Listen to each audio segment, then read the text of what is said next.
अस्सलाम वालेकुम स्टूडेंट्स, मैं हूं आपका टीचर खुर्रम जावेद। जज्बा तालीम प्रोग्राम के पहले सेक्शंस में हम बहुत से मैथमेटिक्स के चैप्टर डिस्कस कर चुके हैं, जिसमें मैट्रिक्स और रियल नंबर का चैप्टर शामिल है। मुझे उम्मीद है कि उन चैप्टर्स में आपने काफ़ी फ़ायदा उठाया होगा, क्वेश्चंस को किया होगा। इसी तरीके से हम इस प्रोग्राम में चैप्टर नंबर 3 जो कि लॉगरिथम्स का चैप्टर है उसको स्टडी करते हैं। हम स्टार्ट करते हैं इस चैप्टर को विद साइंटिफिक नोटेशन की डेफिनेशन से। फोकस करें इस डेफिनेशन को। A number written in the form of 10 raise to power n and n is a integer is called the scientific notation. इससे मुराद ये है कि कोई भी नंबर जिसको हम साइंटिफिक नोटेशन के अंदर लेकर जाना चाहते हैं या उसको ट्रांसफ़र करना चाहते हैं, उस डिजिट के साथ हम 10 को मल्टीप्लाई करते हैं या उसे 10 की फॉर्म में ले जाते हैं और 10 की कोई पावर, लेट्स सी के 1 2 3 4 5 6 up to so on, up to 100, up to something तक उसे ले जाकर हम कंप्लीट करते हैं। जैसे कि हमारे पास ये एक डिजिट है जो कि 30600, मतलब कि ये 5 डिजिट्स पे मुश्तमिल है। अगर हम इस डिजिट को साइंटिफिक नोटेशन में ट्रांसफॉर्म करना चाहें तो हमें इसको साइंटिफिक नोटेशन बनाने के लिए देखना पड़ेगा हम इसे कैसे लेके जा सकते हैं। सबसे पहले तो हमें इसका डेसिमल पॉइंट देखना पड़ेगा। इस डिजिट का डेसिमल पॉइंट यहाँ पे है जहाँ पे ये डिजिट ख़त्म हो रहा है। अब देखें, जब डिजिट का डेसिमल पॉइंट यहाँ पे है तो हम इस डिजिट को राइट से लेफ़्ट की तरफ मूव करेंगे। अब हम इस डिजिट को राइट से जब लेफ़्ट की तरफ मूव करते हैं तो ये इसकी पोजीशन है, ये पोजीशन 1 है, ये 2 है, ये 3 है, ये 4 है। मतलब हमने इसे 4 डेसिमल मूव किया है फ्रॉम राइट टू लेफ्ट। जैसे ही हमने इसे 4 डेसिमल मूव किया है तो ये डिजिट यहाँ पे आएगा। अब इसे हमने 4 पोजीशन मूव किया है तो ये 10 रेज़ टू पावर 4 जाएगा। अगर हम इस डिजिट को देखने के लिए कि हमने एक्यूरेट किया है कि नहीं, 3.06 इंटू 10 रेज़ टू पावर 4 से मल्टीप्लाई करें तो सेम हमारे पास यही डिजिट बन जाता है। आम डिजिट्स को साइंटिफिक नोटेशन में कन्वर्ट इसलिए किया जाता है कि आपके पास जो ह्यूज अमाउंट की रकम है उसको ज़रा कम क्वांटिटी में लिखा जा सके। मसलन कि अगर मैं ये इन 5 डिजिट्स को लिख रहा हूँ तो हमें पता चल जाएगा ये 5 डिजिट्स भी हैं और कम अमाउंट में रकम भी है। बेसिकली जब हमने डिजिट्स को मिलियन, बिलियन या ट्रिलियन की फॉर्म में लिखना होता है तो हम उनको साइंटिफिक नोटेशन में ले जाते हैं ताकि हमें पता चल सके कि कितनी ह्यूज क्वांटिटी में डिजिट्स हैं, कितनी ह्यूज क्वांटिटी में वो अमाउंट है। इसी तरीके से अगर हमने यहाँ पे डेसिमल को या पॉइंट को मूव करेंगे लेफ्ट से राइट तो ये नेगेटिव हो जाएगा। मिसाल के तौर पर 1 2 3 4 5 हमने 5 डेसिमल पोजीशन मूव किया है फ्रॉम लेफ्ट टू राइट, तो इस दफ़ा जो डिजिट है वो माइनस के साथ 10 रेज़ टू पावर -5 ले जाएगा। जबकि अगर हमने राइट से लेफ्ट किया था तो उस वक्त डिजिट पॉजिटिव हो रहा था, लेकिन अब क्योंकि हमने लेफ्ट से राइट किया है तो डिजिट नेगेटिव होगा। मिसाल के तौर पे 1 2 3 4 5 तो 5.8 इंटू 10 रेज़ टू पावर -5। हम साइंटिफिक नोटेशन का सबसे बड़ा फ़ायदा ये है कि इसके अंदर डिजिट्स मैक्सिमम से मैक्सिमम जितनी भी अमाउंट के डिजिट्स होते हैं उनको जब हम साइंटिफिक नोटेशन के अंदर लेकर जाते हैं तो हमें उसकी ह्यूज क्वांटिटी जस्टिफाई हो जाती है। इसी तरीके से हम ऑर्डिनरी डिजिट्स उनको देख सकते हैं। इन ऑर्डिनरी डिजिट्स में 6.35 into 10 raise to power 6 into इसको हम इसका सोल्यूशन करते हैं। यहाँ पे अगर हमने इस डिजिट्स को मूव करना हो और साइंटिफिक नोटेशन से ऑर्डिनरी डिजिट्स में लेकर जाना हो तो हमें पता चलेगा 10 रेज़ टू पावर 6 है। इससे हम इस डिजिट को मल्टीप्लाई करते हैं। हम जैसे ही इस डिजिट को मल्टीप्लाई करेंगे तो यही अमाउंट आपकी बन जाएगी। लेकिन अगर हम दूसरे क्वेश्चन को देखते हैं तो जब ये डिजिट नेगेटिव फॉर्म में है तो नेगेटिव फॉर्म में मल्टीप्लाई करते वक्त हम इसको डिवाइड करेंगे, मतलब कि हम 10 रेज़ टू पावर -4 को 1 ओवर फ्रैक्शन में ले जाएंगे। हम जैसे ही से फ्रैक्शन में ले जाएंगे ये इसको डिवाइड करेगा और डिवाइड करते हुए ये 0.00761 में कन्वर्ट कर देगा। मतलब कि अगर हमारे पास 10 रेज़ टू पावर 6 पॉजिटिव है तो ये पॉजिटिव साइन के साथ जाएगा और पॉइंट आपका डेसिमल से अवे होगा फ्रॉम लेफ्ट टू राइट। और अगर ये नेगेटिव है तो फिर ये नेगेटिव के साथ जाएगा और डिवाइड होगा और पॉइंट आपका राइट से लेफ्ट की तरफ शिफ्ट हो जाएगा। मतलब यहाँ पे लेफ्ट से राइट और यहाँ पे राइट से left. Logarithm, logarithm basically different figures को, डिफरेंट डिजिट्स को कन्वर्ट किया जाता है एक ख़ास टेबल के अंदर, तो उनको फाइंड आउट करने के लिए। मिसाल के तौर पर हम एक वेरिएबल ले लेते हैं, लेट्स सी कि x। अगर हम x को इसका लॉगरिथम फाइंड आउट करते हैं तो हमें x की बेस पे जाना पड़ेगा कि किस बेस के अंदर है और किन डिजिट्स को कन्वर्ट कर रहा है। मिसाल के तौर पे हम लॉग लेते हैं इस फंक्शन का। हमने जैसे ही लॉग लिया तो log of y into base a where x is a variable.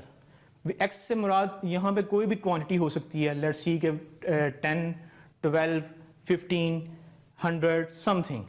एक बात हमेशा याद रखिएगा कि हम लॉगरिथमिक फंक्शंस को 10 की बेस में जस्टिफाई करते हैं और उन्हीं बेस में उनका सोल्यूशन लेते हैं।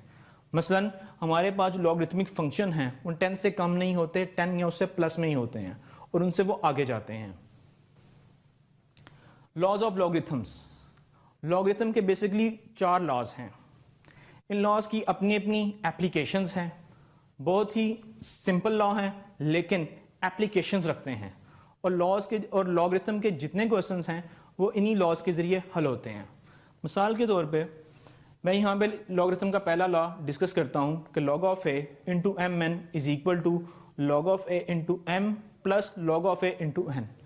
मसलन के अगर 2 डिजिट्स आपस में मल्टीप्लाई हो रहे हैं तो मैं उन पे लॉगरिथम लगाता हूँ, तो पहला डिजिट है वो logarithm of that digit plus logarithm of that digit. मतलब कि 2 मल्टीप्लिकेशन होने वाले डिजिट के ऊपर लॉगरिथम लगाने से वो डिजिट प्लस के अंदर चले जाते हैं, एक प्लस वेरिएबल प्लस अगला वेरिएबल। इसी तरीके से अगर 2 डिजिट आपस में डिवाइड हो रहे हैं तो लॉगरिथम लगाने से वो डिजिट आपस में माइनस होंगे। मसलन log of a into M into N is equal to log of a into M minus log of a into N. मतलब कि जैसे ही मैंने इस पर लॉगरिथम फंक्शन लगाया उसने इन डिजिट्स को लॉगरिथम लगा के आपस में सबट्रैक्ट कर दिया। इसी तरीके से log of a into M into N N log of a into M. यहाँ पे ये इंफॉर्मेशन दी जा रही है कि जैसे ही मैंने लॉगरिथम के फंक्शन को उस पर अप्लाई किया उसकी पावर लॉगरिथम के फंक्शन से पहले आ जाती है, लॉगरिथम लगा के उसकी पावर को उससे मल्टीप्लाई किया जाता है। अगला जो लॉगरिथम का लॉ है उसके अंदर चेंज ऑफ बेस फार्मूला है। चेंज ऑफ बेस से ये मुराद है हमने लॉगरिथम को उस फंक्शन के ऊपर अप्लाई किया, जैसे ही हमने लॉगरिथम को उस फंक्शन के ऊपर अप्लाई किया उसने आपस में बेस चेंज कर ली। मसलन log of a into N is equal to log of P N into log of a into B. मसलन यहाँ पे हमारे पास बेस a थी और n था, यहाँ पे हमारे पास बेस b है, यहाँ पे हमारे पास बेस a है। 4 के 4 लॉस चारों ही अपनी इंपॉर्टेंस रखते हैं, हम इनको 1 बाय 1 जस्टिफाई करते हैं कि ये कैसे काम करते हैं। फर्ज करें हमारे पास लॉगरिथम का पहला लॉ है, लेट के हमने log ऑफ a को mn को x के इक्वल सपोज किया, इसी तरीके से log ऑफ a n को y के इक्वल सपोज किया है। यहाँ पे इनको हमने सपोज कर लिया। इसके बाद writing in exponential form ax n is equal to ay n। मसलन ax into x into ay is equal to mn, ax plus y is equal to mn। अगर हम अपने सेकंड चैप्टर पर चले जाएं जिसपे हम मैट्रिसेस और क्लियर प्रॉपर्टीज डिस्कस कर रहे थे, उनमें भी हम यही काम करते कि जहां 2 चीज़ें आपस में मल्टीप्लाई हो रही हैं वहां प्लस का साइन आ रहा है, और 2 चीज़ें जब आपस में डिवाइड हो रही हैं उनको जब एक्सपेंड किया जाता है तो वहां नेगेटिव का साइन आ रहा है। सेम इसी तरह यहाँ पे लॉगरिथम के अंदर जब ये दोनों क्वांटिटीज आपस में मल्टीप्लाई हो रही हैं और हम इनको एक्सपेंड करते हैं तो ये आपस में लॉगरिथम फंक्शन लगाने से एक्सपेंड होने की बजाय ये प्लस के साइन के साथ अपना रोल प्ले करती हैं। मसलन कि m इंटू एन यहाँ पे मल्टीप्लाई हो रहा था, लेकिन क्योंकि जब हमने इस पर लॉगरिथम का फंक्शन लगाया तो log of a m into N into X plus Y is equal to log of a plus log of a, जबकि x is equal to log of a and y is equal to log of a into N. मतलब कि जैसे ही हमने उसकी expansion की है x और y में तो दोनों के दोनों फंक्शन स्प्लिट होके लॉगरिथम लगा के आपस में एडअप हो जाएंगे। इसी तरीके से log of A M is equal to log of A M plus log of A N, मतलब कि जो फंक्शन है वो स्प्लिट अप हुआ, लॉगरिथम लगाया, एडअप, लॉगरिथम लगा के एडअप होगा। हम एक क्वेश्चन करते हैं यहाँ पे अपने कॉन्सेप्ट को मजीद मजबूत करने के लिए। लेट्स सी कि हमारे पास एक क्वेश्चन है जिसमें हमारे पास दो डिजिट्स का आपस में प्रोडक्ट दिया गया हुआ है। हम इस पे लॉगरिथम का फंक्शन लगाते हैं। लेट्स सी कि हमने इस प्रोडक्ट को x के इक्वल सपोज कर लिया। x के इक्वल सपोज करने के बाद हमने इस पे लॉगरिथम का फंक्शन लगाया। जैसे ही हमने इसके ऊपर लॉगरिथम का फंक्शन लगाया, log ऑफ 291.3 इंटू 42.36, तो log of that function plus log of that function, मतलब लॉगरिथम का जो पहला लॉ है उसके मुताबिक अगर हम किसी फंक्शन का जो कि आपस में प्रोडक्ट है उस पर लॉग लगाते हैं तो स्प्लिट कर जाता है दोनों फंक्शंस के एडिशंस के ऊपर। इसी तरीके से इस लॉग को जब हमने इस फंक्शन पे लगाया तो ये स्प्लिट कर गया इसके अंदर और इसके अंदर। अब हम इसका लॉग ले लेंगे। लॉग लेने का तरीकाकार ये है कि हम लॉगरिथम टेबल के अंदर 29 को इस 1 के डिजिट में देखते हैं, प्लस इनका जो डिफरेंस है ये 3 है, इसमें जो फिगर आएगी हम उसको एडअप करेंगे। अमूमन टेबल को देखने की बजाय अगर हम कैलकुलेटर में डायरेक्ट इसकी वैल्यू पुट करें और एक लॉग का बटन दबाएं तो तब भी हमको लॉगरिथम की वैल्यू मिल सकती है। हम इन दोनों को लॉगरिथम का फंक्शन लगा के हमारे पास गिवन वैल्यूज को एडअप करते हैं तो हमारे पास आंसर आ जाता है। इसके बाद हमने इसका एंटी लॉग लेना है। एंटी लॉग भी ठीक वैसे ही लेना है जैसे कि हमने इसका लॉग लिया था, मतलब कि उसी तरह हमने फंक्शन को देखना है। अगर हम मैथमेटिक्स की बुक के बैक साइड पे देखें या हमें बाजार में आम लॉगरिथम टेबल मिल जाता है, उस टेबल के अंदर लॉगरिथम फंक्शंस दिए हुए हैं लॉग के और एंटी लॉग के, प्लस मैथमेटिक्स की 9th क्लास की बुक के पीछे बैक साइड पे भी लॉगरिथम और एंटी लॉग के टेबल बने हुए हैं। प्लस इसके अलावा कैलकुलेटर भी है आपका। अगर हम शिफ्ट के साथ लॉग के बटन को प्रेस करते हैं तो हमारे पास एंटी लॉग का फंक्शन आ जाता है। उस एंटी लॉग के फंक्शन में अगर हम ये वैल्यूज डालते हैं तो वो डायरेक्ट हमें आंसर दे देता है। मतलब हम किसी भी तरीके से कर सकते हैं, लेकिन यहाँ तक पहुँचने के लिए आपको ये कंसेप्ट क्लियर होना चाहिए कि कोई भी दो फंक्शन जो आपस में प्रोडक्ट कर रहे हैं, जब उन पर लॉग लगाया जाता है तो आपस में वो एडअप हो जाते हैं उनके फंक्शंस। अब हम लॉग के दूसरे लॉ पे आते हैं। लॉगरिथम का जो दूसरा लॉ है वो भी इसी तरीके से कि दो फंक्शंस जो कि आपस में डिवीजन हो रहे हैं, जब उस पर हम लॉगरिथम का फंक्शन लगाते हैं तो वो डिवीजन होने की बजाय लॉगरिथम का फंक्शन लगा के आपस में सबट्रैक्ट हो जाते हैं।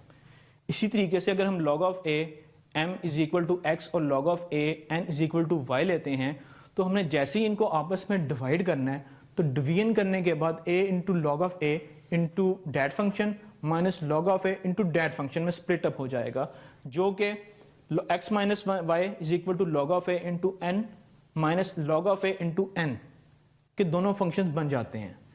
मतलब कि डिवीजन के अंदर और एडिशन के अंदर, डिवीजन के अंदर और मल्टीप्लिकेशन के अंदर फ़र्क यह है कि मल्टीप्लिकेशन के अंदर एडिशन होती है और डिवीजन के अंदर log ऑफ के फंक्शन लग के सब्ट्रैक्शन होती है। अब हम एक क्वेश्चन को देखते हैं ताकि हमारा कंसेप्ट क्लियर हो। इसके ऊपर हमारे पास एक क्वेश्चन है जिसके अंदर 291.3 डिवाइडेड बाय 42.36 है। हम इस फंक्शन के ऊपर log लगाते हैं। जैसे ही हम इस फंक्शन के ऊपर log लगाएंगे तो log of that function minus log of that function, क्योंकि जो लॉगरिथम का सेकंड कानून है वो यही कह रहा है कि अगर आप किसी भी फंक्शन पे log लगाते हैं तो log of that function and log of that function आपस में सबट्रैक्ट हो जाते हैं। हमने जैसे ही इसके ऊपर लॉगरिथम लगाया, log सबट्रैक्ट हो गया, हमारे पास ये एक फंक्शन आ गया प्लस हमारे पास ये एक फंक्शन आ गया। मसलन के अगर हम इसको टेबल पे देखें तो टेबल को 229 को हमने 1 के टेबल में देखना है, उसके बाद जो वैल्यूज आएगी वो 3 के टेबल में देके उसमें हमने एडअप करना है। ठीक इसी तरीके से हमने 42 को 3 के टेबल में देखना है, जो वैल्यू आएगी उसको 22 को 6 में देख के हमने उस डिफरेंस को एडअप करना है। हमारे पास जब ये दोनों का सबट्रैक्ट आ जाएगा तो वो 0.8374 बनता है। इस सबट्रैक्ट को जब हम एंटी लॉग टेबल के ऊपर जाते हैं उसको देखते हैं तो एंटी लॉग लेने से वापस हमारे पास 6.877 वैल्यू जाती है। ये बेसिकली उसकी वो असल वैल्यू थी जो कि लॉग और एंटी लॉग लेने से आई, या जिस पे ऊपर हमने अगर लॉग लगाते हैं या एंटी लॉग लगाते हैं तो दोबारा से यही वैल्यू हमारे पास बन जाएगी। लॉगरिथम का एक और फंक्शन, तीसरा लॉ है ये लॉग का। इसके अंदर अगर हम किसी भी फंक्शन की पावर लेते हैं तो वो फंक्शन लॉगरिथम लगाने से उसकी पावर लॉग के बाद पहले आ जाती है। मतलब अगर हम इस फंक्शन के ऊपर लॉग लगाएं तो log n into log of A into M, मतलब जो n है वो बेसिकली m की पावर थी, m is equal to n। तो जैसे ही हमने इसकी यानी कि पावर इसको यहाँ पे ट्रांसफ़र किया तो ये फंक्शन से पहले उसकी पावर आ गई। हम इसको प्रूव करते हैं, let log of A into M into N into log of A into N is equal to Y I A Y is equal to M. हमने जैसे ही इस फंक्शन के ऊपर इसकी पावर ली है, ये फंक्शन इससे पहले आ गया है और इसके साथ इससे पहले इसकी पावर आ गई है। इसको कंसेप्ट को क्लियर करने के लिए हम एक क्वेश्चन देखते हैं। हमारे पास ये एक क्वेश्चन है, इस क्वेश्चन में हमारे पास दो पावर्स बन जाती हैं। दो पावर कैसे? एक पावर ये अंडर रूट की जो कि 1/4 है, दूसरी पावर इस क्वेश्चन की अपनी जो कि 3 है। मसलन ये भी तो एक पावर है जो इस 3 से मल्टीप्लाई होगी और 3/4 बन जाएगी। लेट्स सी कि हम इसका लॉग लेते हैं। हम जैसे ही इसका लॉग लेते हैं तो उसके सेकंड स्टेप में लॉग लेने से ये फंक्शन, क्योंकि ये 1/4 है तो ये 3/4 बन जाएगा। 3/4 हम लॉग के टेबल से हम इसको हल करते हैं तो पहले ये पावर इससे पहले आ जाएगी। जब ये पावर इससे पहले आ गई तो हमने इस पर लॉग का फंक्शन लगाया। लॉग का फंक्शन लगाने से हम ठीक उसी तरीके से हमें 0 1 को 6 में देखेंगे कि क्या वैल्यू आ रही है 6, तो उसके बाद हम उसका डिफरेंस देख लेंगे। हमारे पास जो क्रॉसपॉन्डिंग वैल्यू आ रही है उसको हम मल्टीप्लाई कर देंगे 3/4 से। जब हम उस वैल्यू को 3/4 से मल्टीप्लाई करते हैं और इसको क्वेश्चन को सॉल्व आउट करते हैं तो उसके बाद हमारे पास जो वैल्यू आती है उस वैल्यू को हम दोबारा से एंटी लॉग उसके ऊपर लगाएंगे। एंटी लॉग लगाने से हम दोबारा से 6 5 को 9 में और 2 में देखते हैं तो हमारे पास 0.04562 हासिल हो रहा है। देखिए बेशक ये क्वेश्चन बहुत छोटा है और इसके 4 से 5 स्टेप हैं, लेकिन इसमें सबसे बड़ा टेक्निकल पॉइंट ये है कि अगर आपके पास पावर आ जाती है, वो पावर एक तो उस फंक्शन की अपनी है, दूसरी पावर उस पावर के अंडर रूट के ऊपर गिवन है जो ये मेंशन कर रही है कि ये अंडर रूट की पावर 4 है। तो ये दोनों पावर्स पहले आपस में मल्टीप्लाई होंगी। मल्टीप्लाई होने के बाद जब हम इसमें लॉगरिथम का लॉ अप्लाई करते हैं तो ये पावर्स लॉग से पहले आ जाती है। पहले आने के बाद हम उसका लॉग ले लेते हैं। लॉग लेने के बाद हम दोबारा से पावर को मल्टीप्लाई कर देते हैं। हम दोबारा से पावर को मल्टीप्लाई करने के बाद हमारे पास जो वैल्यू आती है हम उसका फिर से एंटी लॉग ले लेते हैं। एंटी लॉग लेने के बाद हम दोबारा से उसका आंसर आ जाता है वो वैल्यू जो कि उस पावर की, जो कि उस फंक्शन की एक्चुअल वैल्यू थी। लॉगरिथम के हम फोर्थ लॉ पे चलते हैं। अब change of base formula. Change of base फार्मूले से मुराद ये है कि जब हमने किसी भी फंक्शन को, किसी भी दो फंक्शंस को जब हमने सॉल्व करना है लॉगरिथम से तो उनकी बेसिस आपस में ट्रांसफर हो जाएंगी। कैसे होंगी देखते हैं।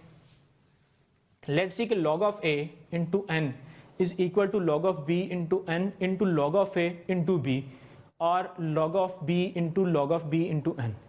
मसलन कि इसमें हमारे पास दोनों चीज़ें हैं कि हमारे पास अगर तो क्वेश्चन मल्टीप्लिकेशन की फॉर्म में है हम तब भी उसके ऊपर ये फार्मूला लगा देंगे, और अगर हमारे पास क्वेश्चन डिवीजन फॉर्म में है हम तब भी उसके ऊपर ये ला लगा सकते हैं।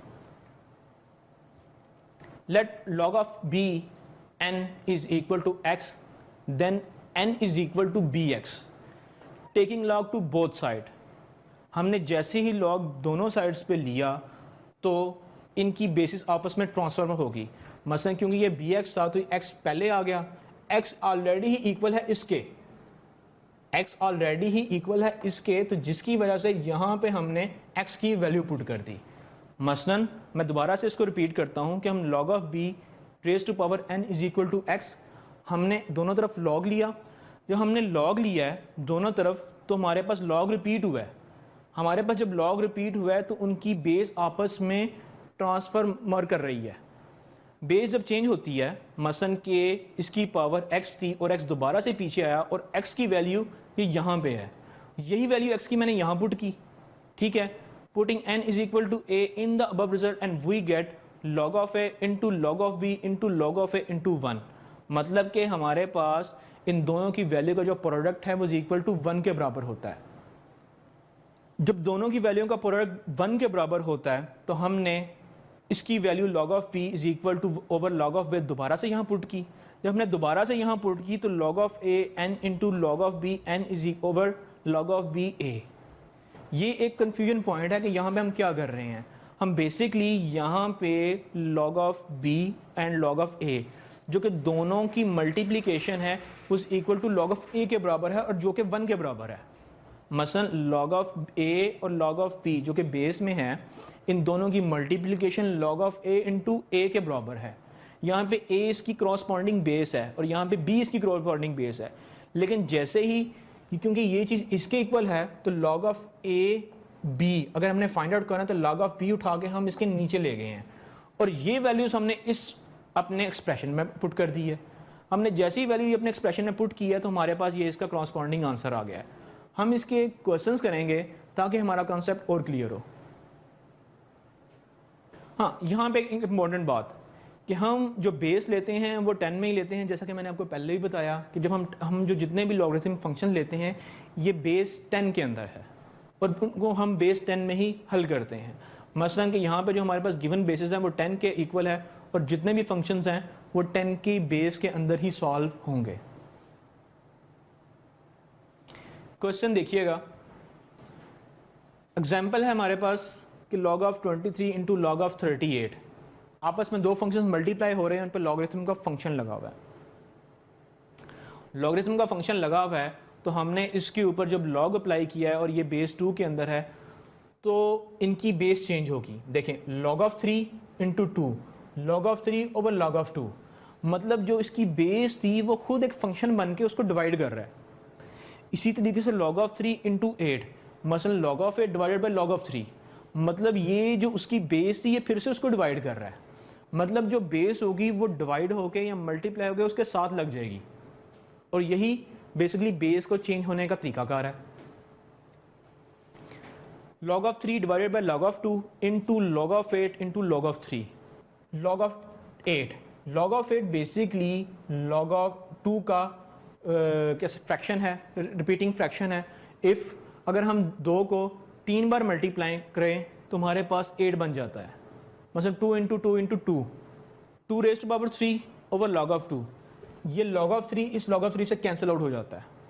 अब हमारे पास जब ये इसकी रेज़ टू पावर 3 है तो हम लॉगरिथम के थर्ड लॉ के मुताबिक उसकी पावर को पहले ले आते हैं। हम जैसे इसको पावर को पहले ले आएंगे log ऑफ 2 आपस से कैंसिल आउट हो जाएगा। कैंसिल आउट होने के बाद हमारे पास 3 बन जाता है यहाँ पे। मसलन कि हमारे पास बेस ऑफ चेंज क्वेश्चन था, मैं दोबारा से इस क्वेश्चन को रिपीट करता हूँ कि हमारे पास दो फंक्शन थे, हमने उसको log ऑफ का फार्मूला लगाया। जब उस दोनों फंक्शन पे बेस ऑफ चेंज वाले फंक्शन में हमने log का फार्मूला लगाया तो दोनों बेसिस जो कि उसकी बेस में थी वो उन फंक्शन के साथ डिवाइड होंगी। डिवाइड होने के बाद दोनों फंक्शंस आपस में कैंसिल आउट हो गए। कैंसिल आउट होने के बाद जो log ऑफ 8 था वो बेसिकली 2 रेज़ टू पावर 3 था। जब 2 raise to power log of 3 था तो log ऑफ 3 से कैंसिल आउट हो गया और 3 लॉगरिथम के थर्ड लॉ के मुताबिक 3 log से पहले आ गया। अब जब 3 log से पहले आ गया तो log ऑफ 2 और log ऑफ 2 आपस में डिवाइड हो गए और हमारे पास 3 बच गया। हम एक और क्वेश्चन देखते हैं। एक काफ़ी बड़ा क्वेश्चन है कि 7 log of 16 by 15 plus 5 log of 5 by 24 plus 3 log of 81 by 80 plus is equal to log of 2। हमने यहाँ पे प्रूव करना है कि left hand side is equal to right hand side है। हमारे पास ये एक बड़ा क्वेश्चन है जिसमें लॉग के चारों लॉज अप्लाई हो रहे हैं। देखिएगा कि जैसे हम इसको लेफ्ट हैंड साइड को पकड़ते हैं तो 7 log of 16 by 15 plus 5 log of 25 by 24 plus 3 log of 81 by 80। अब हमने लॉगरिथम का यहाँ पे सेकंड लॉ लगाया है कि 7 into log of 16 minus log of 15। मतलब लॉगरिथम का सेकंड लॉ यही कहता है ना कि अगर दो को आपस में डिवीजन हो रहे हैं तो आपस में माइनस का साइन, तो यहाँ पे माइनस का साइन। इसी तरीके से 5 log of 24 minus log of 24 फिर माइनस का साइन और यहाँ पे फिर माइनस का साइन। मतलब इन तीनों फंक्शंस बेसिकली आपके माइनस साइन के अंदर चले जाते हैं। अच्छा, अगर दो फंक्शंस आपस में माइनस हो रहे हैं तो आम अलजेब्रिक एक्सप्रेशन के ज़रिए यहाँ पे इनको हम कर लेते हैं। 16 into 15 24 into log of 3/4 plus 52 minus log of 23 minus 3 plus log of 34 minus log of 24 into 5। मतलब हम दोबारा इस फंक्शन को स्प्लिट अप कर रहे हैं कि 15 3 into 5 log of 24 23 minus 3 plus 3 log of 34 minus log of 24 into 5। इस 80 को हमने 24 इंटू 5 में कन्वर्ट किया। इस तरीके से जब हम दोबारा से इन क्वेश्चंस को सॉल्व आउट कर रहे हैं, मतलब हमारे पास इस क्वेश्चन को हमने मज़ीद इसको यूटिलाइज़ किया है इसके फ्रैक्शंस के अंदर, और दोबारा से हम लॉग के कवानीन लगाएंगे तो यहाँ पे 4 log of 2 बन जाता है, क्योंकि 16 है आपके पास, 2 raised to power 4 is equal to 16, तो 4 log of 2 minus log of 3 minus log of 5। log of 3 and log of 5, logarithm का जो पहला कानून है कि अगर दो फंक्शन आपस में मल्टीप्लाई हो रहे हैं तो लॉग लगाने के बाद वो आपस में एड अप हो जाएंगे। इसी तरीके से 5 into log of 5 minus log of 3, 5 into 2 मतलब 2 raised to power है तो पावर हो के वो पहले आ जाती है। इसी तरीके से 3 log of 2 मतलब 20 है, तो इसको मल्टीप्लाई करके आप इस पर दोबारा से log का कानून लगा देते हैं, तो माइनस log of 3 हमारे पास बच जाता है यहाँ पे, plus 3 into 4 log of 3 minus 4 log of 2 minus log of 5। 3 log of 4 80 raise to power 3 raise to power 4 मतलब 3 इंटू 3, तो ये 81 के इक्वल बन जाता है 3 रेज टू पावर 4। तो 4 log of 3 minus 4 log of 2 minus log of 5। हम इस पर आप लॉगरिथमिक फंक्शन लगाते हैं, चाहे आप टेबल से कर लें चाहे आप इसकी बुक से कर लें। हम जैसे ही लॉगरिथमिक फंक्शन लगाते हैं तो हमारे पास हल होके ये क्वेश्चन दोबारा से log of 2 is equal to right hand side के इक्वल आ जाता है। बेसिकली इस क्वेश्चन के अंदर लॉगरिथम के चारों लॉस लग जाते हैं, एक के बाद एक वो लॉस लगते जाते हैं, एक एक स्टेप में, दो स्टेप में, और क्वेश्चन सॉल्व होता चला जाता है। ये क्वेश्चंस बार बार करने से ही इसकी क्लैरिटी आपको मिलेगी, क्योंकि इस ऐसे क्वेश्चन जिनके लॉ के चारों कानून लग रहे हैं वो क्वेश्चन आपको क्लैरिटी देंगे अगर आप इनकी बार बार प्रैक्टिस करेंगे। दोबारा से देख लें इस क्वेश्चन को कि इसमें हमें नज़र आ रहा है कि यहाँ पे बी डिवीजन है, यहाँ पे बी डिवीजन है, यहाँ पे बी डिवीजन है, और लॉगरिथम के किसी फंक्शन के अंदर डिवीजन या मल्टीप्लिकेशन आ जाती है तो डेफिनेटली पता चल जाता है कि ये या तो लॉगरिथम का फर्स्ट कानून लग रहा है या सेकंड लग रहा है, और पावर जो कि उससे पहले ये भी बता रही है कि इससे पहले समथिंग ये पावर थी। हम एक और क्वेश्चन देख लेते हैं लॉगरिथम का। इस क्वेश्चन के अंदर भी सेम वही मसला है कि आपके पास क्वेश्चन गिवन है, उनकी पावर्स भी गिवन है। क्वेश्चन की पावर्स हैं, जब उसको आप लॉग का उस पर कानून लगाएंगे, अप्लाई करेंगे, तो ये वाली फ्रैक्शन जो आपकी है ये आपकी मल्टीप्लिकेशन के अंदर चली जाएगी, ये आपकी रेज टू पावर है वो लॉग से पहले आ जाएगी, ये भी लॉग से पहले आ जाएगी, और ये फिर से एडिशन हो जाएगी। इसी तरीके से मल्टीप्लिकेशन हो गया, फंक्शन लग रहा है यहाँ पे 2 log of 18.99 से पहले आ रहा है, यहाँ पे 4 log of 5.79 से पहले आ रहा है, और यहाँ पे माइनस होके log of 0.94 इंटू 74 जा रहा है। इसी तरीके से जब हम इसका लॉग ले लेते हैं तो हमारे पास जो भी फ्रैक्शन आएंगे उनको हम नॉर्मली सॉल्व आउट कर लेते हैं। सॉल्व आउट करने के बाद हमारे पास जो भी फ्रैक्शन आ रही है हम उसका एंटी लॉग लेंगे और हल हो जाएगा।